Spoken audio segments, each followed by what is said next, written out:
بسم اللہ الرحمن الرحیم۔ پہلا سوال یہ ہے کہ عام طور پر ہمارے ہاں بیان کیا جاتا ہے کہ جو اہل بیت کے ماننے والے ہیں اور شیعہ ہیں ان کے لیے فقط عقیدہ کافی ہے اور عمل کی ضرورت نہیں ہے۔ تو میں علامہ سید محمد تقی نقوی مدظل العالی کی خدمت میں درخواست کروں گا کہ آپ فرمائیں کہ یہ نظریہ کس حد تک درست ہے۔ اعوذ باللہ من الشیطان الرجیم، بسم اللہ الرحمن الرحیم۔ رب اشرح لی صدری ویسر لی امری واحلل عقدۃ من لسانی یفقہوا قولی۔ جو ارشاد آپ نے فرمایا کہ عقیدہ بغیر عمل کے کافی ہے، واضح ہے کہ یہ بات نہ قرآن مجید سے ثابت ہوتی ہے اور نہ فرامین آل محمد علیہ السلام سے ثابت ہوتی ہے۔ عقیدے کی حیثیت جڑ کی ہے اور عمل کی حیثیت پھل کی ہے۔ اس لیے جس طرح ایک وہ درخت کی جس کی جڑ ہو اور اس کا کوئی پھل نہ ہو وہ بے فائدہ شمار ہوتا ہے، اسی طرح عقیدہ بغیر عمل کے بے فائدہ ہے۔ البتہ فقط اتنی سی بات ہے کہ کیا صحیح عقیدے پہ مرنے والا بالآخر نجات پا جائے گا اور جنت جائے گا یا نہیں، تو اس بارے میں کہا جا سکتا ہے، اور روایات سے یہ بات ثابت ہوتی ہے کہ اپنے غلط اعمال کی سزا بھگتنے کے بعد صحیح عقیدے کے نتیجے میں ایک شخص جنت پہنچ جائے گا۔ اس سلسلے میں بعض حضرات لوگوں کو، اگرچہ وہ سوال واضح ہے لیکن پھر بھی بعض لوگوں کو دھوکہ دینے کی کوشش کرتے ہیں۔ بہت ساری ایسی مثالیں دیتے ہیں کہ جن میں سے ایک حضرت حر کی مثال دیتے ہیں کہ حضرت حر نے کون سی نمازیں پڑھی تھیں، اور وہ کچھ اور بھی اس قسم کی مثالیں دے کے نماز کی اہمیت کو کم کرتے ہیں۔ تو کیا ایک بندہ جس کا عقیدہ درست ہے اور دیگر واجبات کی اس نے ادائیگی نہیں کی تو اس کے بارے میں شرعی حکم کیا ہوگا؟ واضح ہے، جیسے میں نے آپ کی خدمت میں عرض کیا کہ بغیر اعمال کے انسان کبھی بھی سزائے الہی سے بچ نہیں سکتا۔ جیسا عقیدہ ہے اس کے مطابق عمل کرنا ضروری ہے، اور نماز کی تخفیف کرنا، نماز کی اہمیت کو گھٹانا، یہ تو بسا اوقات انسان کو کفر تک بھی پہنچا دیتا ہے۔ اس لیے کہ نماز مسلمات دین میں سے ہے اور مسلمات مذہب اہل بیت میں سے ہے۔ یہ حضرت حر کے حوالے سے بھی انتہائی ان کے خلاف گستاخانہ جملہ ہے، یہ تاریخ سے بھی ناآگاہی ہے۔ حضرت حر کے متعلق تو روایات میں یہ بات موجود ہے کہ جب حضرت حر حضرت امام حسین علیہ السلام کے ساتھ ساتھ چل رہے تھے اور سفر کربلا کی طرف جا رہا تھا، جب فیصلہ ہوا تھا کہ آپ مکے واپس نہیں جائیں گے اور کوفہ بھی آپ نہیں جاتے ہیں تو درمیانی راستہ لے کے چلیں گے، تو 1000 سپاہیوں کی معیت میں حر اپنی نگرانی میں کاروان امام حسین کو لے کے چل رہا تھا۔ روایت میں ہے کہ راستے میں نماز کا وقت ہوا، حضرت امام حسین علیہ السلام کا کاروان اترا، آپ نے نماز کی پابندی کی اور نماز کی جماعت کا قیام کا انتظام ہوا، تو حضرت نے اس وقت اپنا نمائندہ اور اپنا ایک قاصد حر کے پاس بھیجا اور فرمایا کہ حر، ہم نماز پڑھنا چاہتے ہیں، تیری مرضی آئے تو ہمارے ساتھ پڑھو اور تیری مرضی آئے تو علیحدہ پڑھو۔ تو حر نے جواب میں کہا کہ نماز تو آپ کے پیچھے پڑھی جائے گی، اور پھر حر اپنے 1000 ساتھیوں سمیت امام علیہ السلام کی امامت میں آ کے اس نے نماز پڑھی۔ پھر واضح ہے کہ جب ابھی وہ طائب بھی نہیں ہوا تھا، اس وقت وہ امام کے پیچھے نماز پڑھ رہا ہے، تو بے نماز انسان وہ نہ تھا، نمازی انسان تھا۔ البتہ اس کا یہ نتیجہ ضرور ہے کہ جب تک اس نے توبہ نہ کی تھی اس وقت تک اس کی نماز لٹکی ہوئی تھی، قبولیت کی منزل پہ نہ پہنچی تھی۔ جب اس نے توبہ کی تو اس کی گزشتہ ساری نمازیں مقام قبولیت تک پہنچ گئیں۔ حضرت امیر المومنین علی ابن ابی طالب صلوات اللہ وسلام علیہ کہ اس فرمان اول الدین معرفتو، دین کی ابتدا اللہ تعالیٰ کی ذات کی معرفت ہے، اس جملے کا کیا مقصد ہے؟ حضرت امیر المومنین علی ابن ابی طالب علیہ السلام اس جملے سے یہی ارشاد فرمانا چاہتے ہیں کہ جو شخص دین اسلام میں داخل ہوتا ہے تو اس کو اپنا سب سے پہلا درس دین حق یہی پڑھنا ہوگا اور یہی ماننا ہوگا کہ آیا اللہ ہے یا نہیں، وہ وحدہ لا شریک ہے۔ یہیں سے معرفت ذات ذوالجلال اور معرفت توحید کا آغاز ہوگا، اور واضح ہے کہ جیسے ہم اپنے کلمہ طیبہ کا آغاز لا الہ الا اللہ سے کرتے ہیں اور وہیں سے گویا معرفت الہی کی ابتدا ہوتی ہے، تو حضرت امیر المومنین گویا یہی فرما رہے ہیں کہ دین حق کا آغاز معرفت توحید رب العزت سے ہوتا ہے۔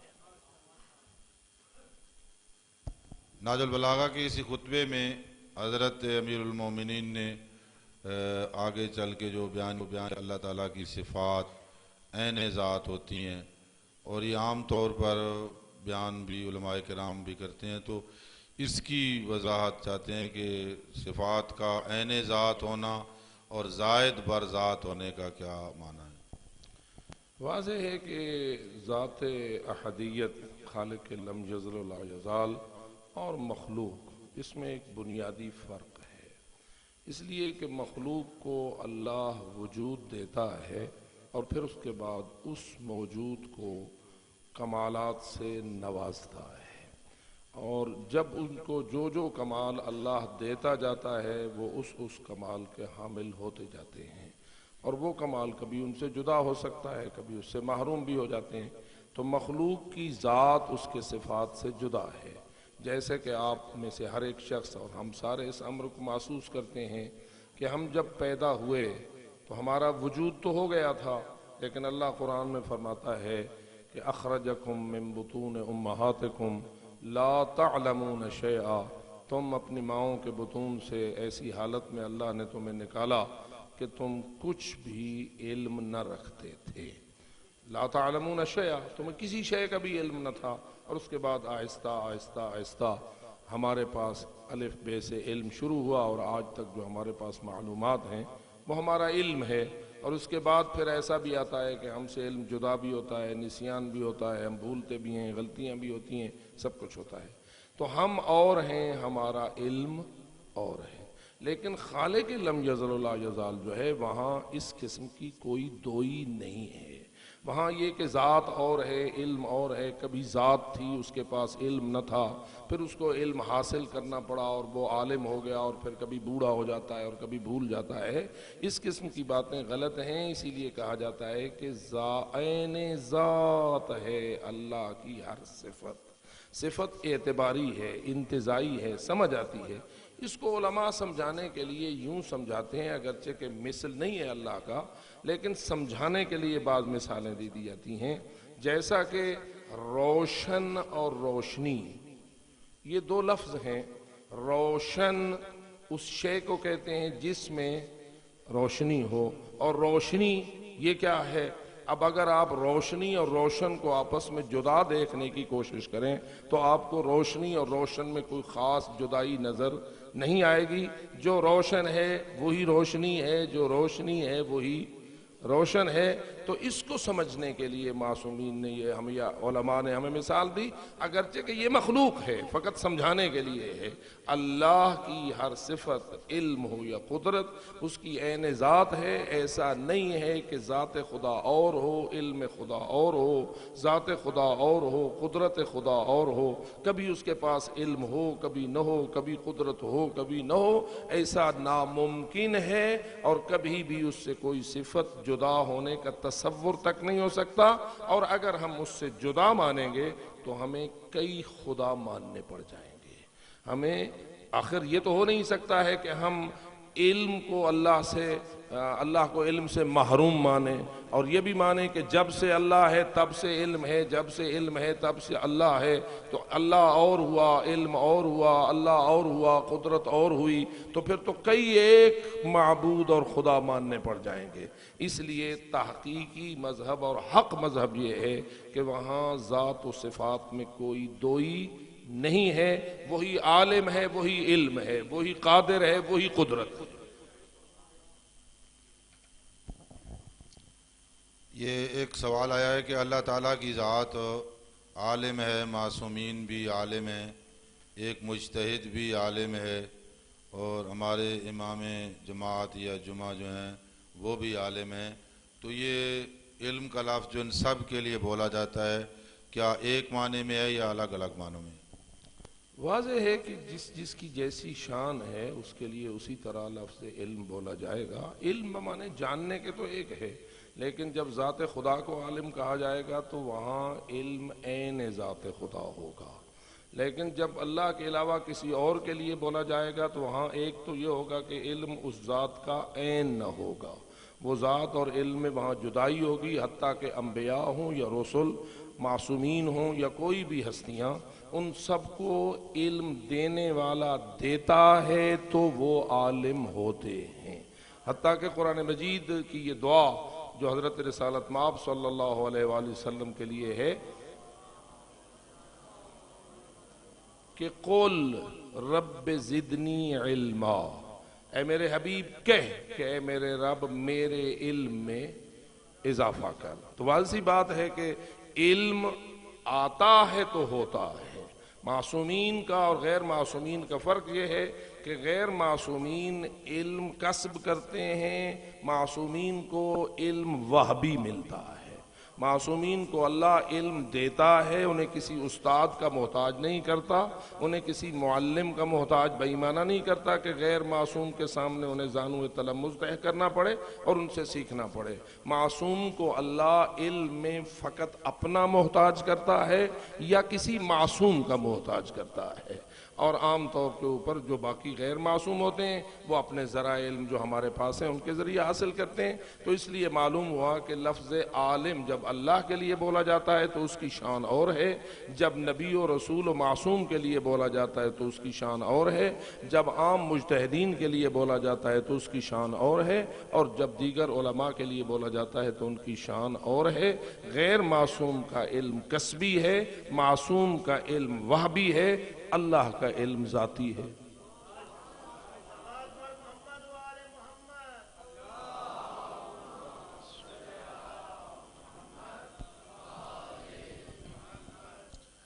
کیا نبی یا امام قرۂ ارض پر کہیں بھی کوئی واقعہ ہوتا ہے تو اس سے باخبر ہوتے ہیں؟ اور اسی کے ساتھ ہی ایک اور سوال بھی متعلق ہے، نبی پاک دشمن کی حرکات و سکنات کے بارے میں جاننے کے لیے آدمی بھیجتے، کیا نبی اکرم دشمن کے حرکات و سکنات سے بے خبر ہوتے تھے؟ روایات معصومین علیہ السلام میں یہ بات موجود ہے، جیسے کہ میں نے آپ کی خدمت میں پہلے عرض کیا کہ ہر معصوم کا علم وہبی ہوتا ہے اور اللہ ان کے علم کے وسائل خود بناتا ہے۔ معصومین کے بارے میں یہ بات موجود ہے کہ جو امام وقت ہوتا ہے، جسے آپ امام زمان عجل اللہ تعالی فرجہ الشریف کو مانتے ہیں، اور اسی طرح ہر امام اپنے اپنے زمانے میں امام زمان ہوتا ہے، تو ہر زمانے کے امام کے لیے اللہ نے ایک مینار نور ہر آبادی میں قائم کر رکھا ہے، جو مینار نور اس معصوم کے لیے ہوتا ہے جو امام وقت ہوتا ہے، اور اس کے ذریعہ وہ اس آبادی میں ہونے والے واقعات اور حرکات و سکنات سے آگاہ ہو سکتا ہے۔ اور ہاں، یہ وہ خود بہتر جانتے ہیں کہ کب میں نے ایسا اس وسیلے کو استعمال کرنا ہے اور کب میں نے اس وسیلے کو استعمال نہیں کرنا ہے، کون سی چیز سے میں نے آگاہی حاصل کرنا ہے اور کون سی چیز سے میں نے آگاہی حاصل نہیں کرنا ہے۔ اللہ نے ان کے لیے معاملہ بڑا صاف اور شفاف بنا رکھا ہے، اور اس لیے کبھی معصومین اس امر کا دعویٰ بھی کر دیتے ہیں کہ پوری دنیا ہمارے سامنے ایسے ہے جیسے تمہارے سامنے ہاتھ کی ہتھیلی ہے۔ تو اس میں کوئی شک و شبہ نہیں ہے، لیکن ساتھ ساتھ یہ بھی قابل غور ہے کہ یہ ان کے اپنے اختیار میں ہے، اور ان کا علم توجہی بھی ہوتا ہے، یعنی جوں ہی وہ توجہ کرتے ہیں تو اس توجہ کے ساتھ ان کو وہ علم حاصل ہو جاتا ہے۔ لیکن یہ فیصلہ کرنا کہ میں نے کون سے وسیلے کو استعمال کرنا ہے، کون سے وسیلے کو استعمال نہیں کرنا ہے، کس چیز کا علم میں نے حاصل کرنا ہے، کس چیز کا علم میں نے حاصل نہیں کرنا ہے، کس چیز کے علم سے میں نے بے پرواہی برتنا ہے، کس سے بے پرواہی نہیں برتنا ہے، یہ وہ حکمت والی ہستیاں ہیں، اور وہ اپنی حکمت کے مطابق جیسا چاہتے ہیں ویسا ہوتا ہے۔ اب رہا یہ مسئلہ کہ وہ کبھی کسی آدمی کے ذریعہ علم حاصل کرنا چاہتے ہیں، تو جیسے میں نے آپ کو عرض کیا کہ وہ خود بہتر جانتے ہیں اس بات کو کہ میں نے کس چیز کا علم حاصل کرنا ہے، علم نہیں ہے اور حاصل کرنا ہے، یا علم ہے اور میں نے اپنے آپ کو ظاہر یہ کرنا ہے کہ میں پھر بھی علم حاصل کرنا چاہتا ہوں۔ یہ ساری حکمتیں وہ خود بہتر جانتے ہیں۔ ہمیں اس امر کی یعنی ذمہ داری نہیں لینا ہے کہ فلاں چیز کا علم حاصل تھا، فلاں کا نہ تھا، فلاں کا حاصل کیا، فلاں کا حاصل نہ کیا۔ آپ ذرا جائزہ لیں کہ حضرت موسیٰ علیہ السلام کو اللہ بھیج رہا ہے حضرت خضر سے کچھ علم حاصل کرنے کے لیے، اور حضرت خضر کس طرح استغنا کے ساتھ کہتے ہیں کہ انک لن تستطیع معی صبرا، آپ میرے ساتھ صبر نہیں کر سکیں گے، ما لم تحط بہ خبرا، اور جب تک آپ کو علم نہ ہوگا آپ کیسے میرے ساتھ صبر کر سکیں گے۔ اور تفصیلی واقعہ آپ نے ہمیشہ سنا ہے، کشتی توڑی گئی، بچہ قتل کیا گیا، دیوار استوار کی گئی، ہر مرحلے پہ حضرت موسیٰ علیہ السلام سوال کرتے رہے، اور حضرت خضر ان کو یہ کہتے رہے کہ آپ نے مجھ سے وعدہ نہ کیا تھا، آئندہ مجھ سے یہ سوال نہیں کرنا ہے۔ اور بالآخر حضرت خضر نے آخر میں جا کر ان تمام چیزوں سے پردہ ہٹایا اور یہ کہا کہ میں نے کشتی کو اس لیے توڑا، بچے کو اس لیے قتل کیا، اور یہ سب کچھ اس سے پتہ چلتا ہے کہ یہ حکمتیں خود حکیم مطلق معین کرتا ہے، اور وہ ہستیاں خود بہتر جانتی ہیں۔ کبھی ہدہد کے ذریعہ حضرت سلیمان کو کوئی اطلاع باہم پہنچائی جاتی ہے، اور کبھی چیونٹی کے ذریعہ حضرت سلیمان کو کوئی خبر پہنچائی جاتی ہے، اور کبھی حضرت خضر کے ذریعہ حضرت موسیٰ کو کچھ اطلاعات باہم پہنچائی جاتی ہیں۔ تو یہ سسٹم ہے معصومین کا، اس کو کسی ایک خاص کلیے میں آپ نہیں لے سکتے، بس اس کو اسی طرح ہی ہم کہہ سکتے ہیں دینے والا بہتر جانتا ہے، لینے والے بہتر جانتے ہیں۔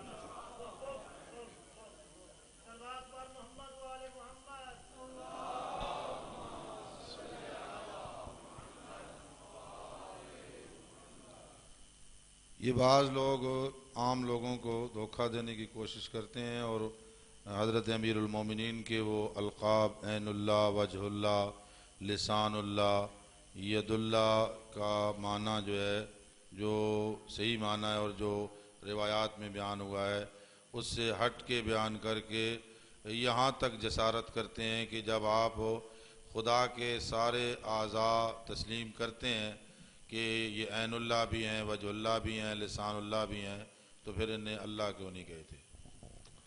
خوب واضح ہے کہ یہ ان لوگوں کی جہالت سے غماز ہے کہ ان کی یہ باتیں یا جاہلانہ ہیں یا مکارانہ ہیں، یا وہ دین سے خود جاہل ہیں اور توحید کی معرفت سے بالکل نابلد ہیں، اور یا وہ لوگوں کو دھوکہ دینے کی کوشش کرتے ہیں اور دام تزویر میں پھنسا کر اپنے بھی شیطان ہونے کو ثابت کرتے ہیں، اپنی شیطنت کو وہاں نافذ کرنا چاہتے ہیں۔ یہ مسلمات مذہب بلکہ ضروریات دین میں سے ہے کہ انسان اللہ کے کسی جز یا بدن کا قائل نہیں ہو سکتا۔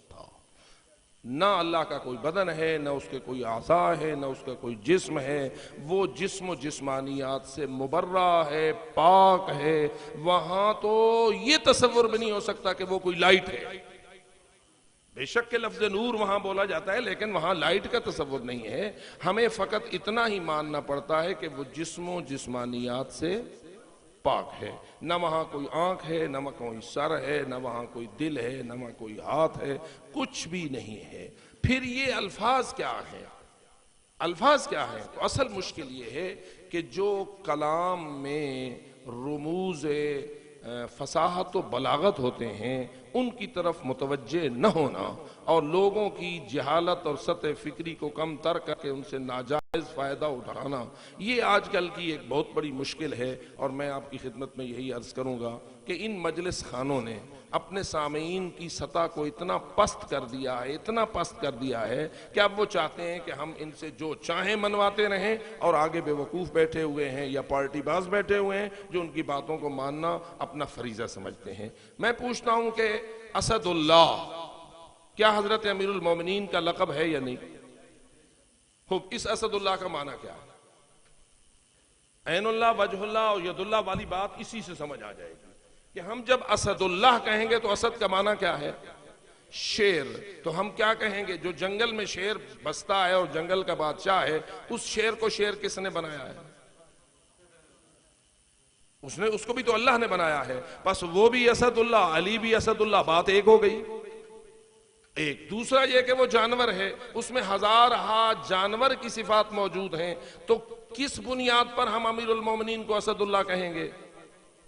اگر میں کہہ دوں جیسے کہ پیپلز پارٹی والے کہتے ہیں بھٹو سادہ شیر ہے، وہ کیا کہنا چاہتے ہیں؟ آپ ہی فرمائیں، بہت سارے پیپلز پارٹی کے مداح بھی یہاں بیٹھے ہوئے ہوں گے، مجھے یہ بتائیے کہ جب وہ کہتے ہیں کہ بھٹو سادہ شیر ہے، یا آج کہہ دیں کہ بے نظیر ہماری شیرنی ہے، تو میرا سوال یہ ہے کہ وہ کیا کہنا چاہ رہے ہیں؟ کیا وہ یہ کہنا چاہ رہے ہیں کہ بھٹو کی 4 ٹانگیں؟ کیا وہ یہ کہنا چاہتے ہیں کہ بھٹو کے بڑے بڑے پنجے ہیں؟ کیا وہ کہنا چاہتے ہیں کہ بھٹو کسی جانور کو شکار کرتا ہے؟ کیا کہنا چاہتے ہیں وہ؟ تو سیدھی سی بات ہے، ہر دانا یہ کہے گا وہ شیر کی فقط شجاعت مراد لینا چاہتے ہیں، شیر کی فقط بہادری کو مد نظر رکھنا چاہتے ہیں، اور کہتے ہیں کہ ہمارا چیئرمین کائنات کا بہت بڑا شیر ہے، بڑا بہادر ہے، اور بڑا نڈر اور بڑا دلیر انسان ہے۔ اس کے علاوہ شیر میں جو باتیں پائی جاتی ہیں، ایک جملہ بھی اگر بولو گے تو وہ تمہارے ساتھ لڑائی کریں گے اور کہیں گے تم ہمارے چیئرمین کی توہین کر رہے ہوئے ہو۔ تو ہمیں بھی مولا امیر المومنین کے متعلق یہی سوچنا ہے کہ جب ہم اللہ کا شیر امیر المومنین کو کہتے ہیں تو ہم کیا کہنا چاہتے ہیں؟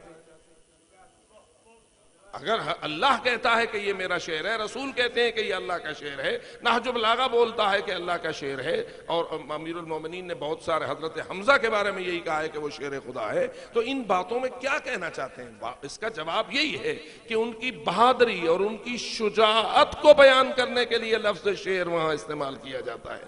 البتہ یہ فرق بھی مد نظر رہے کہ شعر ہونا اور ہے، شعر خدا ہونا اور ہے۔ شیر اس کو کہتے ہیں جو فقط بہادر ہو، نڈر ہو، شجاع ہو، دلیر ہو۔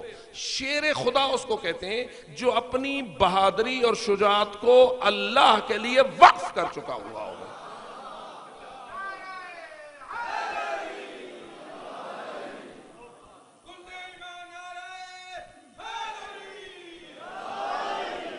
اور یہی وجہ ہے کہ ہم پوری ہمت کے ساتھ اور پورے یقین کے ساتھ اور پورے ایمان کے ساتھ اس بات کا دعویٰ کرتے ہیں کہ علی ابتدائے زندگی سے لے کے اپنی آخری زندگی کے لمحے تک نہ علی جیسا کوئی شجاع ہے اور نہ ہوگا، اور سب سے بڑی بات یہ ہے کہ علی نے اپنی شجاعت کا کوئی لمحہ کبھی غیر خدا کے لیے استعمال نہیں کیا، ہمیشہ استعمال کیا ہے تو اپنے اللہ کے لیے استعمال کیا ہے، اللہ کے دین کے لیے استعمال کیا ہے۔ میں ذرا آگے چلوں گا۔ اب جب ہم اسد اللہ سے اس بات کو سمجھے کہ اسد سے شجاعت مراد ہے، اب آگے جہاں عین اللہ استعمال ہوگا وہاں بھی ہمیں سمجھنا ہوگا، جہاں ید اللہ استعمال ہوگا وہاں بھی ہمیں سمجھنا ہوگا، جہاں لسان اللہ استعمال ہوگا وہاں بھی سمجھنا ہوگا۔ تشبیہ کو اگر نکال دو گے میدان ایک تکلم سے تو پھر اس کا مطلب یہ ہوا کہ تمہیں کلام کے رموز کا بھی پتہ نہیں، تمہیں تکلم کا بھی پتہ نہیں، اور جاؤ شاعروں سے پوچھو کہ وہ جو تشبیہات دیا کرتے ہیں وہ کائے کے لیے دیا کرتے ہیں۔ اگر کہہ دیا جائے کسی کو تشبیہ کے طور کے اوپر کہ فلانے کا بیٹا چاند ہے تو اس کا کیا مطلب ہے؟ جی فرمائیے، وہ خوبصورت ہے۔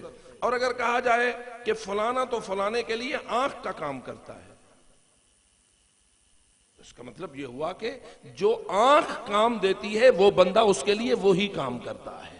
فلانا فلانے کا کان ہے، یعنی کیا مطلب؟ جو کان انسان جس مقصد کے لیے استعمال ہوتا ہے وہ بندہ اس مقصد کے لیے استعمال ہوتا ہے۔ اگر اللہ کے ولی حضرت امیر المومنین کو عین اللہ کہا گیا ہے تو اس کا بھی کوئی وہی مقصد ہے، یعنی جس مقصد کے لیے انسان کو اللہ نے آنکھ دی ہے اور وہ آنکھ سے جو فائدہ اٹھاتا ہے، علی اللہ کی آنکھ ہے، یعنی علی اس طرح دیکھتے ہیں جس طرح اللہ پسند کرتا ہے، اور آنکھ اللہ کی یہ نہیں ہے کہ وہ کوئی بدن کا جز ہے اور اللہ کا کوئی بدن ہے، اس کی کوئی عضو ہے، نہیں۔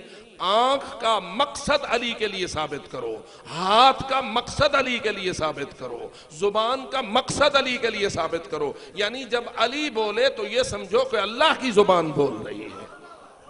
جیسے اللہ سچا ہے ایسے علی سچا ہے، جیسے اللہ دین بیان کرتا ہے ایسا ہی، یعنی جتنا قرآن کلام خدا ہے، علی کی زبان کا ہر جملہ اتنا ہی اہم ہے جتنا قرآن اہم ہے۔ علی کی زبان کا ہر جملہ لسان اللہ سے نکلنے والا ہے۔ علی کے ہاتھ سے جو حرکت سرزد ہوتی ہے وہ ایسے ہی ہے جیسے کہ اللہ کا ہاتھ ہوتا اور سرزد ہوتی۔ پس خلاصہ کلام یہ ہے کہ ہر چیز کا اپنا ایک مقصد ہے، اس کو کسی مقصد کے لیے بنایا گیا ہے، جس مقصد کے لیے وہ چیز بنائی گئی ہے، جب اس کو علی کی طرف نسبت دو کے اور کہو گے تو کہو گے کہ علی اللہ کے لیے وہ کام کرتا ہے جو تیرے لیے ہاتھ کرتا ہے، علی اللہ کے لیے وہ کام کرتا ہے جو تیرے لیے آنکھ کرتی ہے، علی اللہ کے لیے وہ کام کرتا ہے جو تیرے لیے زبان کرتی ہے، اور اس طرح سارے وہ کلمات قدسیہ کہ جو القاب امیر المومنین ہیں وہ اعضائے الہی کو ثابت نہیں کرتے، کمالات حیدری کو ثابت کرتے ہیں۔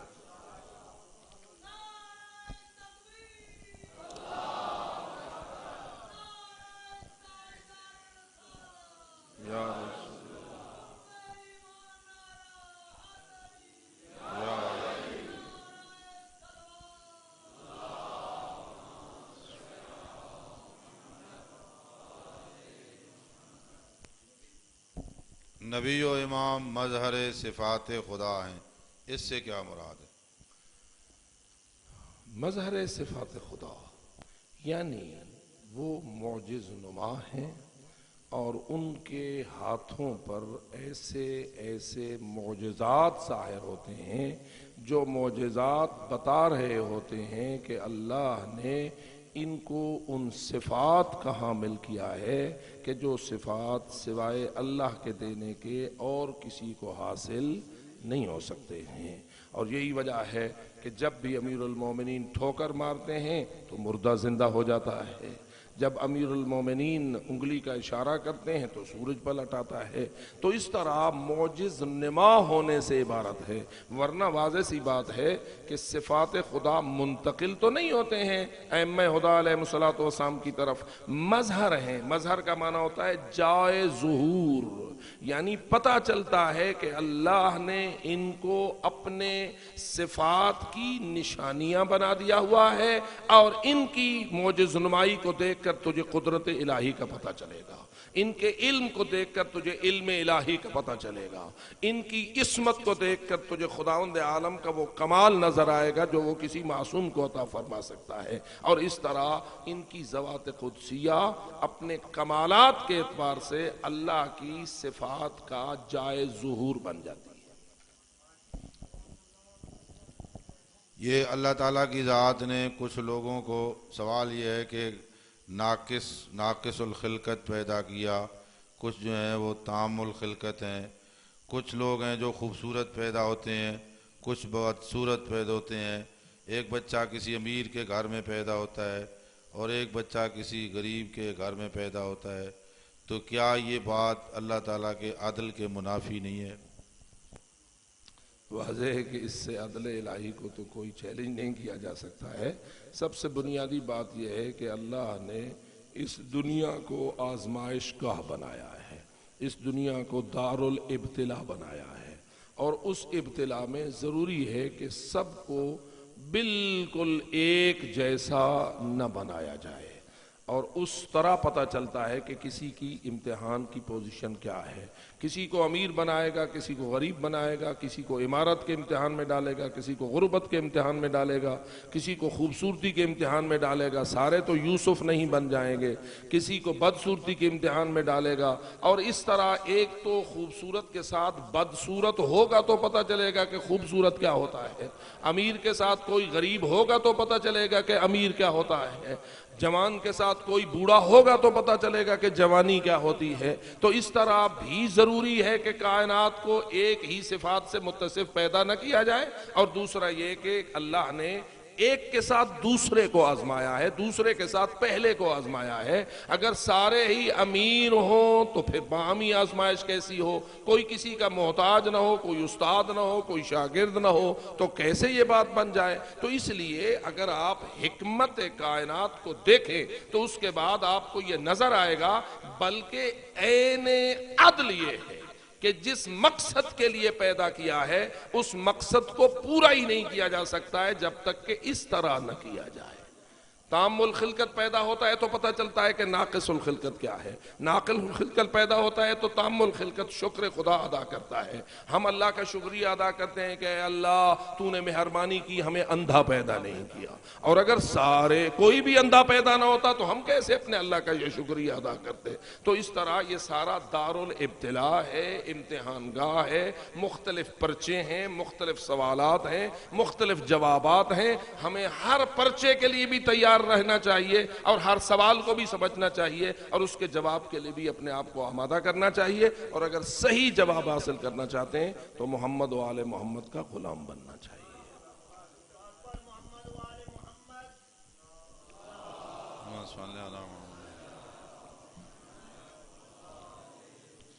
علماء کرام بیان کرتے ہیں کہ کوئی انسان اپنے عمل کی وجہ سے یہ نہیں کہہ سکتا کہ میں جنت میں جاؤں گا. عین ممکن ہے کہ ہمارا عمل جو ہے وہ اس معیار پہ نہ ہو جو خالق اکبر کو مطلوب ہے. اللہ تعالیٰ اگر انسانوں کو جنت میں بھیجے گا تو اپنے فضل سے بھیجے گا. تو کیا یہ ہو سکتا ہے کہ اللہ کی ذات کسی نیک بندے کو جہنم میں بھیجے اور برے بندے کو جنت میں بھیجے؟ میرے خیال میں باتیں تھوڑا سا آخری جملے میں آگے کچھ اور ہو گئی ہیں. لیکن بہرحال یہ کہنا کہ عمل سے کوئی جنت نہ جائے گا یہ بات صحیح نہیں ہے. اس لیے کہ قرآن مجید نے جہاں جہاں ایمان کا لفظ استعمال کیا ہے وہاں عمل الصالحات کا لفظ استعمال کیا ہے. اور ایمان اور عمل الصالح دونوں کے نتیجے میں ان کو اصحاب الجنہ قرار دیا ہے. الذین آمنوا وعملوا الصالحات اولئک اصحاب الجنہ. جو ایمان لائیں گے اور عمل صالح کریں گے وہی جنت میں جائیں گے. پس معلوم ہوا ایمان اور عمل صالح دونوں مل کے انسان کو جنت کا مستحق قرار دیتے ہیں. اور یہ تو کہا جا سکتا ہے کہ بدعملی انسان کو جہنم لے جاتی ہے اور بے ایمانی انسان کو جہنم لے جاتی ہے. بس معلوم ہوا کہ عمل کرو گے تو تم جہنم سے بچو گے, نیک ہوگو گے تو جہنم سے بچو گے. ایسا تو نہیں ہو سکتا کہ تم ساری برائیاں اپنے کھاتے میں ڈال لو اور پھر یہ خیال کرو کہ اللہ تعالیٰ کی ذات تمہارے اوپر عاشق ہو چکی ہوئی ہے اور وہ تمہیں جنت بھیج کر خوش ہوتی ہے. نہیں, اس نے جو کچھ قرآن میں فرمایا ہے وہ حق ہے. اور اسی طرح ائمہ ہدیٰ علیہ الصلوۃ والسلام نے فرمایا ہے کہ ہماری ولایت اور ہماری محبت اس کسی کو حاصل نہیں ہو سکتی. اگر حاصل ہو سکتی ہے تو تقوی اور عمل صالح کے ساتھ حاصل ہو سکتی ہے. تو اس لیے ہمیں ان روایات سے پشت پھیرنے کی کوئی گنجائش نہیں ہے. ہمیں اعمال سے گریز کرنے کی ضرورت نہیں ہے. اور میں حیران ہوں یہ لوگ کہ جو عمل صالح کے اوپر یعنی عمل صالح سے لوگوں کو دور کرنے کی کوشش کر رہے ہیں. کیا یہ اجازت دیتے ہیں کہ کوئی اپنی بہن کے ساتھ برائی کرے؟ کیا یہ اجازت دیتے ہیں کہ اپنی محرمات کے ساتھ کوئی شخص غلطی کرے؟ اور اگر ان کو کہا جائے کہ اگر ہر بدعملی جائز ہے تو فقط بے نمازی کیوں جائز ہے؟ پھر محرمات کے ساتھ زنا کیوں جائز نہیں ہے؟ پھر تمہارا مال لوٹ لینا کیوں جائز نہیں ہے؟ ان کو پوچھو کہ تم ہمارے ساتھ 10,000 روپے فیس طے کر کے آتے ہو, پھر ہم تمہیں نہیں دیتے ہیں, پھر ہم نہیں دیتے ہیں تو ہم جنت جائیں گے. اس وقت تو تم کہتے ہو نہیں 10,000 دو گے تو تم جنت جاؤ گے. تو میں کہتا ہوں میں نہیں دیتا, میں نے کون سی برائی کر لی؟ اگر کسی اور کے ساتھ بے وفائی کرنا جائز ہے تو تیرے ساتھ بے وفائی کرنا کیوں جائز نہیں ہے؟ اگر کسی کو اور کو لوٹ لینا جائز ہے تو تجھ بدتمیز کو لوٹ لینا کیوں جائز نہیں ہے؟ تو معلوم ہوا کہ بدعملی غیروں کے بارے میں ہو تو تیرے لیے تو اسے جنت کا فتویٰ دیتا ہے، اگر کوئی بدعملی تیرے ساتھ کرے، اٹھائے تھپڑ مارے تیرے منہ کے اوپر، پھر تو اسے کہے تو جنت جائے گا تو پتہ چلے گا نا۔ بس معلوم ہوا یہ ایک فراڈ ہے، یہ ایک ڈھنگ ہے جو لوگوں نے بنایا ہوا ہے۔ سیدھی سی بات ہے، جو قرآن کو پشت پھیرتا ہے وہ ایسی باتیں کرتا ہے، جو محمد و آل محمد کا مخالف ہوتا ہے وہ ایسی باتیں کرتا ہے۔ تو اس لیے اعمال سے گریز کی کوئی گنجائش نہیں ہے۔ ہاں اتنی بات ضرور ہے، اس سے ہم انکار کی جسارت نہیں کر سکتے کہ ٹھیک ہے انسان کا ایک صحیح عقیدہ ہے اور ایک انسان کا صحیح عمل ہے۔ اگر صحیح عمل اور صحیح عقیدہ دونوں ہوں گے تو انسان کے لیے جنت آسان ہو جائے گی۔ رہا یہ کہ اللہ کے فضل سے حاصل ہوتا ہے سب کچھ، اس سے بھی انکار نہیں ہے، اس لیے کہ انسان اپنے عمل کو ہر حال میں صحیح اور قبول سمجھے، اس کو کیسے یقین کے ساتھ کہہ سکتا ہے؟ اس لیے کہ انسان کو چاہیے کہ وہ اپنے اعمال کو کامل نہ سمجھے، اپنے اعمال کو قبول شدہ نہ سمجھے، بلکہ ہمیشہ یہ کوشش کرتا رہے کہ میں اپنی غلطیوں کو دور کروں اور اپنے اعمال کو شرط قبولیت پر پورا لے آنے کی کوشش کروں۔ اس کا نتیجہ تو الٹا یہ نکلتا ہے کہ انسان زیادہ سے زیادہ محتاط ہوتا ہے، زیادہ سے زیادہ نیک اعمال کی طرف جاتا ہے کہ کہیں ایسا نہ ہو جائے کہ میری کوئی غلطی میرے کسی گناہ، میرے کسی عمل کے لٹک جانے کا باعث نہ ہو۔ دیکھیے اللہ فرماتا ہے انما یتقبل اللہ من المتقین، اللہ قبول کرتا ہے تو کن لوگوں سے؟ متقیوں سے۔ اور مجھے اگر اپنے تقوی کے بارے میں پورا یقین نہیں ہے تو میں سمجھتا ہوں کہ اللہ جانے میرے جتنے اعمال ہیں وہ لٹکے ہوئے ہوں۔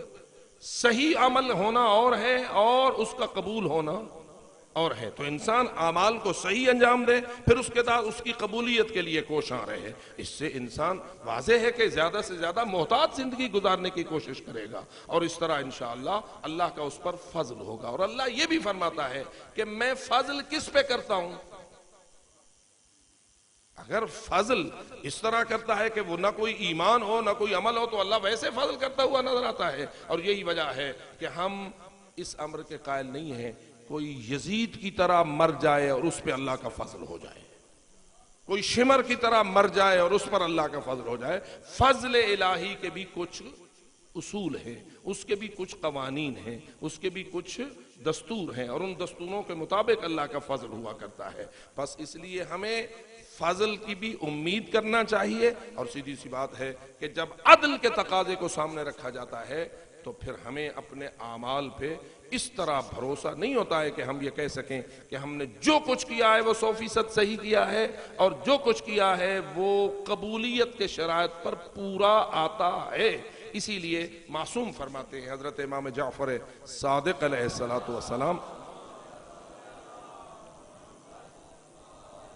کہ ایک مومن کے دل میں پائی جانے والی جنت کی امید اور جہنم کا خوف، ایک مومن کے دل میں پائی جانے والی جنت کی امید اور جہنم کا خوف، اگر اس کو نکال کر دونوں کو دو پلڑوں میں رکھ دیا جائے، ایک پلڑے میں جنت کی امید ہو اور دوسری طرف جہنم کا خوف ہو، تو اگر وہ مومن کا دل ہے تو ان دونوں میں ایک رتی برابر بھی فرق نہیں ہوگا۔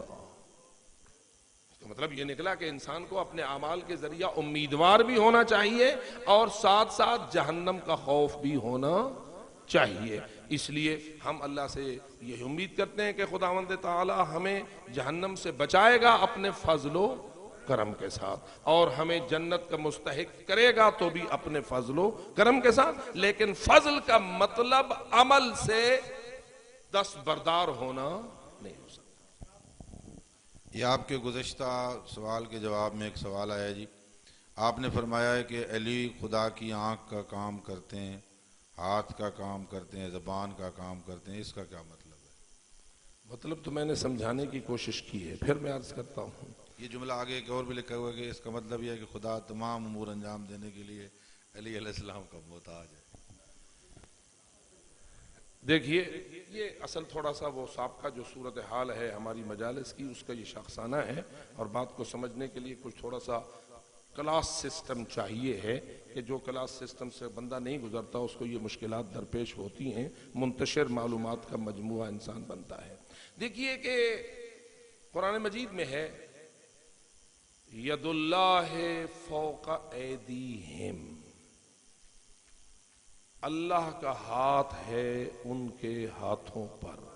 کن کے ہاتھوں پر؟ جنہوں نے حضرت جناب رسالت مآب صلی اللہ علیہ وآلہ وسلم کی بیعت کی۔ ٹھیک ہے، اب بیعت کرنے کا سلیقہ تو آپ کو معلوم ہے، وہ کیا ہوتا تھا؟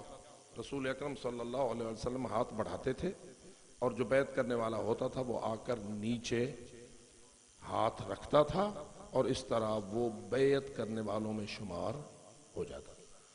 اب ایک تو یہ کہ جس نے رسول کے ہاتھ پہ بیعت کی اس نے اللہ کے ہاتھ پہ بیعت کی، اللہ نے رسول کے ہاتھ کو اپنا ہاتھ کہہ دیا۔ کیا مطلب؟ یعنی جب تم رسول کے تابعدار ہو گئے اور تم نے یہ عہد کر لیا کہ ہم رسول کے ہر حکم کی تابعداری کریں گے تو تم نے گویا اللہ کے ساتھ عہد کر لیا اور اللہ کے حکم کی تابعداری کا شرف تمہیں حاصل ہو گیا۔ یہ نہیں ہے کہ وہاں اللہ تعالیٰ کا کوئی اس طرح بنا ہوا بازو ہے اور بازو کا ہاتھ ہے اور وہ اوپر آ جاتا تھا اور کہا جاتا تھا کہ اللہ کا اوپر ہاتھ آ گیا ہوا ہے۔ اب معلوم ہوا کہ نبی کے ہاتھ پر بیعت کرنا اللہ کے ہاتھ پر بیعت کرنا قرار پایا، لیکن اس کا یہ مطلب تو نہیں ہے جیسے نبی کا ہاتھ ہے ویسے اللہ کا ہاتھ ہے، نہیں، نتیجہ وہی ہے کہ جیسے تم نبی کے بیعت کر رہے ہو اور تمہیں وہ شان ملے گی اور تم پر وہ عہد لازم ہو جائے گا پورا کرنا اور تم ایسے یعنی صالح افراد میں سے شمار ہو جاؤ گے کہ گویا جو نبی کا تابعدار ہے تم اللہ کی تابعداری کرنے والوں میں سے شمار ہو جاؤ گے، تو شان تمہیں وہ حاصل ہو جائے گی، نہیں ہے کہ وہاں اللہ کا انسان ہاتھ ماننے لگ جائے۔ اب آگے وہ کہے کہ جی اب اس کا مطلب جو ہوا کہ سب کچھ جو کچھ اللہ کرتا ہے وہ مولا علی کرتے ہیں، اس کا کہاں یہ تصور اس سے آ گیا؟ میں نے جیسے آپ کو دیگر مفاہیم کے حوالے میں سمجھایا، اس کا یہ مفہوم نکالنے کی کوئی گنجائش نہیں ہے۔ اللہ کا ہاتھ ہے ہی نہیں، سیدھی سی بات ہے، اللہ کا ہاتھ تو نہیں ہے کہ آپ اس ہاتھ کا معنی یہ 5 انگلیوں والا ہاتھ یا کسی اور قسم کا ہاتھ کریں۔ اللہ کا ہاتھ اللہ کی قدرت ہے۔ اب رہا یہ مسئلہ کہ حضرت امیر المومنین کبھی ایسا کام کرتے ہیں جس سے پتہ چلتا ہے کہ وہاں یہاں اللہ کی قدرت کام کر رہی ہے، اور وہ میں نے پہلے آپ کو عرض کیا کہ وہ معجزہ ہوتا ہے، جیسا کہ حضرت جناب امیر المومنین نے فرمایا ما قلعت باب خیبر بقوت جسمانیہ بل بقوت ربانیہ، میں نے خیبر کا قلعہ اپنی جسمانی قوت سے نہیں اکھاڑا بلکہ میں نے ربانی قوت سے اکھاڑا ہے۔ یعنی اس کا مطلب کیا ہوا کہ وہاں قدرت الہی مجھے خصوصی طور پر نصیب ہو گئی، جس قدرت الہی کے نتیجے میں نے جا کے قلعہ خیبر کو اکھاڑ لیا۔ اب میں پوچھتا ہوں علی نے 2 قدرتیں بیان کی یا نہیں؟ یہاں اسی حدیث میں امیر المومنین نے 2 قدرتیں بیان کی، ایک قدرت جسمانیہ اور ایک قدرت ربانیہ۔ پس معلوم ہوا قدرت جسمانیہ عام حالات میں ہے اور قوت ربانیہ خصوصی حالات میں ہے۔ خصوصی حالات ہونا اور ہے، عمومی حالات ہونا اور ہے۔ اور پھر اگر کوئی یہ معنی کرتا ہے کہ جو کچھ علی جو اللہ کا چاہتا ہے وہ علی کے ہاتھ سے کرتا ہے، تو پھر وہ معصوم کیا فرما رہے ہیں کہ جو تفویض کو شرک کہہ رہے ہیں۔ شرک ہے یہ ماننا کہ اللہ نے اپنی کائنات کا نظام محمد و آل محمد کے حوالے کر دیا ہے، اور امیر المومنین ایسے مشرکوں کو خود سزائیں دیتے ہیں۔ حضرت امام رضا علیہ السلام دعا مانگتے ہیں اور فرماتے ہیں کہ اے اللہ، ہم ان لوگوں سے جو یہ عقیدہ رکھتے ہیں کہ اللہ نے اپنے سارے کام ان کے ذمہ لگا دیے اور کائنات کا نظام ان کے حوالے کر دیا ہوا ہے، اے اللہ ہم ان بدبختوں سے اسی طرح برات اور نفرت کا اعلان کرتے ہیں جس طرح کہ حضرت عیسیٰ ابن مریم آج کے عیسائیوں سے برات کا اعلان کرتے ہیں۔ تو ان لوگوں کو سمجھنا چاہیے کہ ایک جملے سے دھوکہ کھاتے ہوئے تفویض کی طرف نہ چلے جائیں، شرک کی طرف نہ چلے جائیں، اور وہی صورتحال پیدا نہ ہو جائے جو عیسائیوں کی ہو گئی ہوئی ہے۔ اور اس وقت خطرہ ہے اس بات کا کہ وہی صورتحال پیدا کرنے کی کوشش کی جا رہی ہے کہ جس طرح دین حضرت عیسیٰ علیہ السلام کو تحریف کا شکار کر کے لوگ مشرک ہو گئے تھے، اور حالت یہاں تک پہنچ گئی تھی کہ رسول اکرم سمجھاتے تھے تو نہیں مانتے تھے۔ کیا خیال ہے میدان مباہلہ میں جو صورتحال پیش آئی تھی، ان کی گفتگو عیسائی ان پادریوں وادریوں کی اور سارے وفد کی کس سے ہوئی تھی؟ گفتگو کس سے ہوئی تھی؟ رسول اکرم سے ہوئی تھی نا۔ رسول اکرم نے جو کچھ انہیں سمجھایا تھا وہ مان گئے تھے؟ نہیں مانے تھے۔ بالآخر مباہلے پہ بات آئی اور مباہلے سے بھی بھاگ گئے، مباہلے سے بھی بھاگ گئے۔ پھر میں آپ سے پوچھتا ہوں کہ کیا وہ مباہلے سے بھاگنے والے مسلمان ہو کے گئے؟ یہ واپس عیسائی ہو کے چلے گئے۔ معلوم ہوا غلط خیالات پر اور اپنے غلط نظریات پر اتنے ڈھیٹ ہو گئے تھے، رسول نے سمجھایا تو نہ مانے، مباہلے سے فرار کر گئے، جزیہ دینے پہ آ گئے، اور پھر بھی رسول اکرم کی تعلیمات پر ایمان نہ لائے۔ اس لیے خدا بچائے ایسے بے وقوفوں سے کہ جن کو محمد مصطفیٰ جیسی ہستی سمجھائے۔ تو اس لیے اس مصیبت سے ہم اپنی معاشرے کو نکالیں کہ کہیں ایسی صورتحال نہ ہو کل امام زمانہ تشریف لائیں اور وہ سمجھائیں اور یہ بدبخت نہ مانیں، تو پھر کہاں جائیں گے؟ میرے خیال میں پروگرام ان کا یہی ہے۔ آپ آواز بلند صلوات پڑھ لیں۔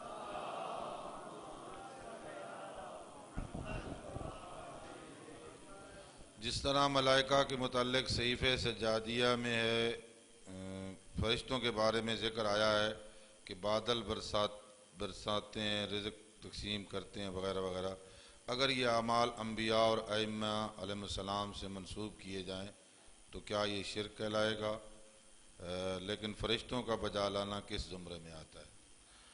عرض یہ ہے کہ ایک تو مجھے یہ معلوم نہیں ہے کہ جس انداز سے انہوں نے صحیفہ سجادیہ کی طرف ان الفاظ کو نسبت دی ہے وہی الفاظ صحیفہ سجادیہ میں موجود ہیں۔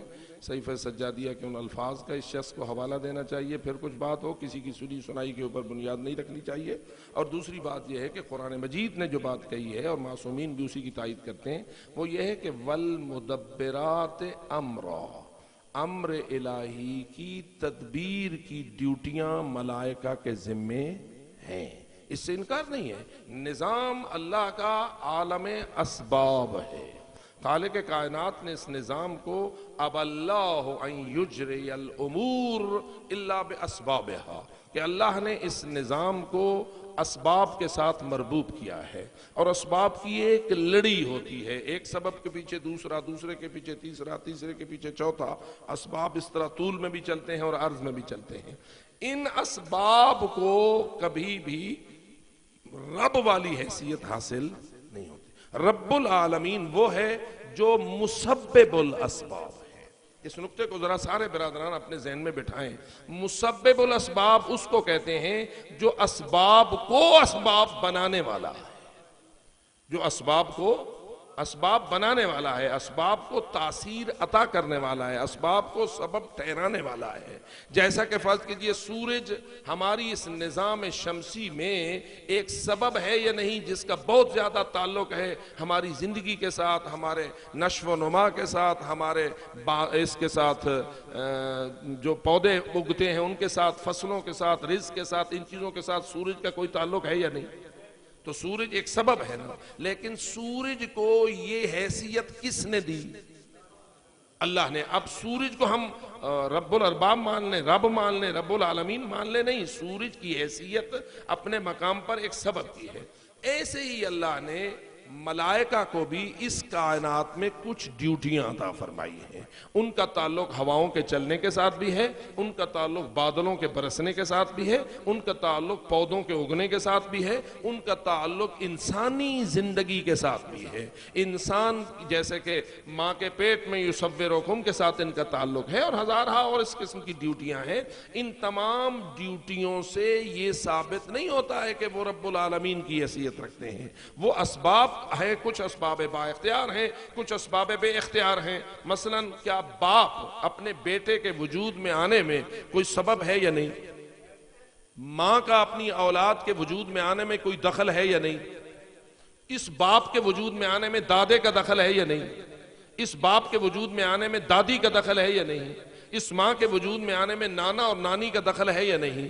وہ سبب با اختیار ہیں، اگر وہ اپنے اختیار کے ساتھ اپنی ڈیوٹی انجام نہ دیں تو نتیجہ مرتب نہ ہو۔ سورج ہے، ہوائیں ہیں، بارشیں ہیں، یہ سبب بے اختیار ہیں۔ ملائکہ کو بھی اللہ نے ڈیوٹیاں عطا فرما رکھی ہیں، ان ملائکہ کی ڈیوٹیوں سے یہ ثابت نہیں ہوتا کہ وہ رب کے شریک ہیں۔ ایک بات تو یہ ثابت ہو گئی۔ دوسرا آپ یہ کہنا چاہتے ہیں کہ ائمہ ہدیٰ اور معصومین علیہ السلام کو ملائکہ کا درجہ دے دیں۔ بھائی کیسے آپ ثابت کریں گے یہ بات؟ ایک تو ان کے مقام کو گرا دیں گے، اس لیے کہ ملائکہ کی تو حالت یہ ہے کہ حضرت آدم علیہ السلام کو اللہ خلق فرما رہا ہے اور ملائکہ کو حکم دے رہا ہے کہ اس آدم کے سامنے سجدہ ریز ہو جاؤ۔ تو ملائکہ تو اپنی شان کے اعتبار سے حضرت آدم سے بھی کم تر ہیں۔ کتنے ملائکہ حضرت آدم سے کم تر ہیں؟ 2 4 5 10 یا سارے ملائکہ حضرت آدم سے کم تر ہیں یا نہیں؟ ان سے حضرت آدم افضل ہے نہیں؟ اور حضرت آدم اور حضرت خاتم کے درمیان کتنا فاصلہ ہے؟ کیا حیثیت ہے مقام و شان کے اعتبار سے حضرت آدم کی حضرت رسول اکرم صلی اللہ علیہ وآلہ وسلم کے مقابلے میں؟ تو جب اتنا فاصلہ ہے تو ان ملائکہ کے برابر ائمہ کو کیوں کھڑا کرتے ہو جو ملائکہ آدم کے سامنے سجدہ ریز ہیں؟ یہ تم کیا سمجھتے ہو کہ یہ ڈیوٹیاں ہواؤں کے برسنے اور سورج کی اس قسم کی ڈیوٹیاں اگر آپ ائمہ ہدیٰ کے لیے ثابت کریں گے تو کیا آپ ائمہ کی شان بڑھائیں گے؟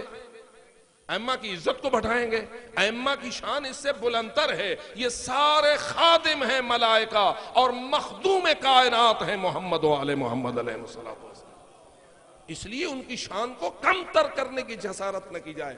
ہاں ایک بات مجھے سمجھ آتی ہے کہ شاید بہت سارے لوگوں کے ذہنوں میں رزق اور ہدایت ان دونوں کا مقابلہ ان سے پوچھا جائے کہ رزق زیادہ عظمت والی شے ہے یا ہدایت؟ آپ کے خیال میں تو ہے ہدایت، لیکن لوگ جو مادہ پرست ہیں ان کے ہاں روٹی، کپڑا اور مکان، اور یہ رزق کی سب سے بڑی اہم چیز ہے۔ اللہ فرماتا ہے کہ میں نے تمہاری ہدایت کا سارا اختیار اور ساری ذمہ داری محمد و آل محمد کے حوالے کر دی ہے۔ یہ کہتے ہیں رزق ان کے ذمہ ہونا چاہیے۔ آپ ذرا اندازہ کریں رزق کی حیثیت کیا ہے ہدایت کے مقابلے میں؟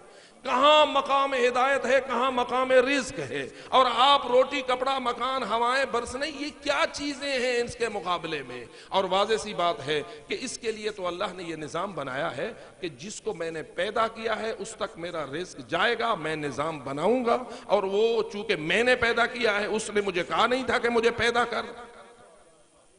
جس کو اللہ نے پیدا کیا اپنی مرضی سے کیا ہے یا کسی نے درخواست دی تھی؟ اپنی مرضی سے اللہ نے پیدا کیا ہے نا۔ اور اللہ فرماتا ہے جس کو میں پیدا کرتا ہوں اس کی زندگی کی ضروریات کو پورا کرنے کا ذمہ میں اپنے ذمہ لیتا ہوں، اس لیے کہ پیدا جو میں نے کیا ہے۔ وَمَا مِن دَابَّةٍ إِلَّا عَلَى اللَّهِ وَمَا مِن دَابَّةٍ فِي الْأَرْضِ إِلَّا عَلَى اللَّهِ رِزْقُهَا، زمین میں کوئی جاندار نہیں ہے مگر اس کا رزق میں نے اپنے ذمہ لیا ہے۔ اس رزق کا اس نے ایک کامل نظام بنایا ہے، اس میں اسباب با اختیار بھی بنائے ہیں، بے اختیار بھی بنائے ہیں، اور رزق جو ہے وہ پیدا ہو رہا ہے، اور پھر اتنا ذمہ داری دے دی ہے ہم انسانوں کو کہ اپنے رزق کو تلاش کرنے کے لیے کوشش کرو، اور اگر تلاش کرو گے اس ہدایت نامے کے مطابق جو میرے نبی اور میرے ائمہ اور میرے نمائندگان برحق تجھے پہنچائیں گے، تو پھر تمہیں میں جنت کا رزق تک پہنچاؤں گا، اور اگر تم نے ان کی بات نہ مانی تو پھر تمہیں جہنم کا ایندھن بنا دوں گا۔ اب سوال یہ پیدا ہوتا ہے کہ رزق کو حاصل کرنے کے لیے جو ہدایت نامہ لائے ہیں وہ افضل ہیں یا رزق افضل ہے؟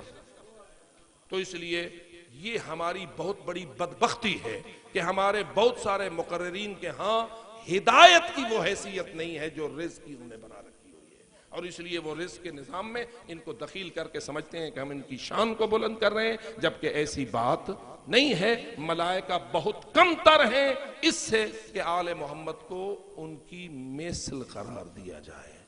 آل محمد کی جیسے ہماری مثالیں ہوتی ہیں نا، فلانا تو جوتی جوڑنے والوں میں سے ہے، جبریل تو علی کی جوتی جوڑے تو اس کے لیے مقام فخر ہے۔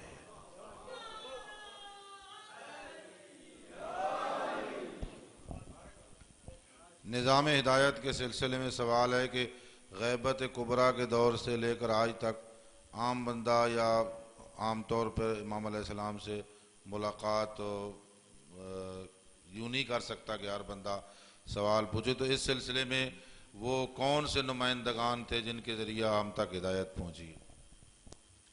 واضح ہے میرے محترم کہ اس نظام ہدایت کو سمجھنے کے لیے بھی تھوڑا سا ٹھنڈے دل کے ساتھ سمجھنا ہوگا۔ سب سے پہلے آپ زمانہ غیبت سے پہلے زمانہ ظہور کو سامنے لائیں، یعنی جب ائمہ خدا علیہ الصلوۃ والسلام خود موجود ہیں اور نبی اکرم خود موجود ہیں، 11 اماموں میں سے ہر امام اپنے اپنے زمانے میں خود موجود ہے، اس زمانے میں عوام تک ہدایت پہنچنے کا نظام کیا ہے؟ کیا اس میں ایسا ہوتا ہے کہ ہر شخص جہاں ہے وہاں معصوم نبی ہو یا امام خود پہنچتے ہیں اور اس کے کان میں اللہ کا پیغام پہنچاتے ہیں؟ نبی اکرم پہلے مکہ مکرمہ میں تھے، پھر مدینہ منورہ میں آئے، مکے کے اندر سے انہوں نے بہت سارے اپنے ماننے والوں کو حبشہ بھیج دیا۔ جو حبشہ میں تھے ان تک نبی کی ہدایت کیسے پہنچتی تھی؟ پھر نبی اکرم مدینہ منورہ میں آ گئے، طائف میں ایمان ہو گیا، یمن مسلمان ہو گیا، مکہ فتح ہو گیا اور مسلمان ہو گیا۔ یہ بہت سارا عرب کا ایریا رسول کی اپنی زندگی میں ایمان لانے والوں میں شامل ہو گیا۔ لوگ کوئی کہاں رہتا ہے، کوئی خیموں میں رہتا ہے، کوئی بستیوں میں رہتا ہے، کوئی اپنے شہروں میں رہتا ہے، اور قرآن نازل ہو رہا ہے نبی اکرم کے اوپر مسجد نبی میں رسول اکرم اپنے سامنے بیٹھے ہوئے 10 15 20 50 100 افراد کو سنا رہے ہیں۔ اس کے بعد نبی جاتے تو نہیں ہے کہ طائف میں چکر لگاتے ہوں اور ہر جگہ خود پہنچتے ہوں، کیسے پہنچاتے تھے اور وہ پیغام نبی اور احکام شریعت کیسے ان تک پہنچتے تھے؟ وہ نمائندے بھیجتے تھے، لوگ سنتے تھے، وہ جا کر آگے بیان کرتے تھے۔ فَلْيُبَلِّغِ الْحَاضِرُ الْغَائِبُ، نبی اکرم کا فرمان ہوتا تھا جو میری بات کو سن رہا ہے اور یہاں حاضر ہے، اس کا فریضہ ہے کہ وہ ہر غیر حاضر تک پہنچانے کی کوشش کرے۔ اسی طرح نبی اکرم کے دور میں تھا، اسی طرح مولا علی کے دور میں تھا، اسی طرح ائمہ خدا کے دور میں تھا، اور یہ بات درمیانی واسطوں کو انسان اتنا غیر معتبر نہ بنا دے کہ ان واسطوں کو بالکل کنڈم کر دے اور کہے کہ جب تک نبی کی لبوں سے میں خود نہیں سنوں گا اس وقت تک میں دین کو تسلیم نہیں کروں گا۔ یہ کسی احمق کی بڑھ تو ہو سکتی ہے، یہ کسی عقل مند کا طریقہ کار نہیں ہو سکتا ہے۔ پورے 11 ائمہ کے ادوار میں اسی طرح درمیان میں جنہیں آپ راوی کہتے ہیں، جنہیں آپ مخبر کہتے ہیں، خبریں پہنچانے والا کہتے ہیں، ان کے ذریعہ پہنچتا تھا۔ فقط ایک فرق تھا، اور وہ فرق یہ کہ اگر کبھی کوئی غلطی ہوتی کسی کو سمجھنے میں یا کسی کو بیان کرنے میں تو معصوم سے رابطہ کر کے اس غلطی کا ازالہ کرنا ممکن تھا، اس لیے کہ معصوم بذات خود موجود تھے اور حضرت سے پوچھ کر غلط فہمی کا ازالہ وہاں ممکن تھا۔ لیکن اس کے باوجود بھی مانا جا سکتا ہے کہ کوئی کچھ عرصے تک اس غلط فہمی کے باوجود بھی عمل کرتا رہتا ہے اور اسے کچھ عرصے کے بعد پتا چلتا ہے کہ مجھے غلط فہمی ہوئی تھی یا مجھے بیان کرنے والے کو غلط فہمی ہوئی تھی، تو اس کا بھی اپنے مقام کے اوپر معصومین کی طرف سے ازالہ ہوتا ہوگا کہ غلط فہمی کا دور تجھے معاف ہے، اب جب تجھے پتا چل گیا ہے کہ حقیقت کیا ہے تو تجھے اب اس حقیقت کے مطابق عمل کرنا چاہیے۔ جب دور غیبت آیا ہے تو سسٹم وہی ہے، فقط ایک فرق پڑ گیا ہے۔ فرق یہ کہ وہاں معصوم خود موجود تھے، غلطی کا ازالہ کرنے کا ایک واضح مرکز موجود تھا جس سے رابطہ کر کے ہم اپنی غلطی کا ازالہ کر سکتے تھے۔ لیکن اب معصوم غائب ہو گئے۔ اب اگر ہم سے یعنی درمیان میں اللہ نے جن کو اپنا نمائندہ یعنی معصوم کا نمائندہ بنایا وہ مجتہدین اعظام ہیں، وہ فقہائے کرام ہیں، وہ روات احادیث ہیں، ان کے ذریعہ آپ نے اس دین تک پہنچنا ہے، شریعت کو حاصل کرنا ہے۔ اب اگر غلط فہمی آپ سے ہو جائے یا غلط فہمی مجتہد سے ہو جائے اور معصوم کے آنے کے بعد پتا چلے کہ فلانے کو یہ غلطی ہوئی تھی تو وہ غلطی اسی طرح معاف ہوگی جس طرح کے رسول اکرم کے دور میں اور ائمہ خدا علیہ السلام کے ادوار میں معاف ہوا کرتی تھی۔ وہاں 6 مہینے بعد پتہ چل سکتا ہے، 6 سال بعد پتہ چل سکتا ہے، 10 سال بعد پتہ چل سکتا ہے، یہاں آپ کو ظہور کے بعد شاید پتہ چلے گا۔ درمیان میں جو غلط فہمیاں عمدن نہیں، اپنے جان بوجھ کر نہیں بلکہ کسی انسانی خطا کی وجہ سے اگر ہو گئی تو ان غلطیوں کو اللہ معاف کرے گا، اور یہی وجہ ہے کہ مجتہد کی خطا مجتہد کو معاف ہوا کرتی ہے، اس کو اس کا الٹا اجر ملتا ہے، کیونکہ وہ جان بوجھ کر نہیں کرتا۔ اس لیے سسٹم وہی ہے، فقط ایک فرق ہے، اور وہ فرق یہ ہے کہ معصوم جب خود تشریف فرما ہوتے ہیں تو ان سے جا کر اپنی غلط فہمی کا ازالہ جلدی سے ہو سکتا ہے، غیبت میں اس غلط فہمی کا ازالہ اتنا جلدی نہیں ہو سکتا۔ باقی سسٹم وہی ہے جو کہ رسول اکرم کے زمانے سے دین کے پھیلانے اور تبلیغ کرنے کا اس وقت تھا، آج بھی وہی ہے۔ کیا مقتول کی موت اپنے مقررہ وقت پر ہوتی ہے یا اس کی زندگی ابھی باقی ہوتی ہے اور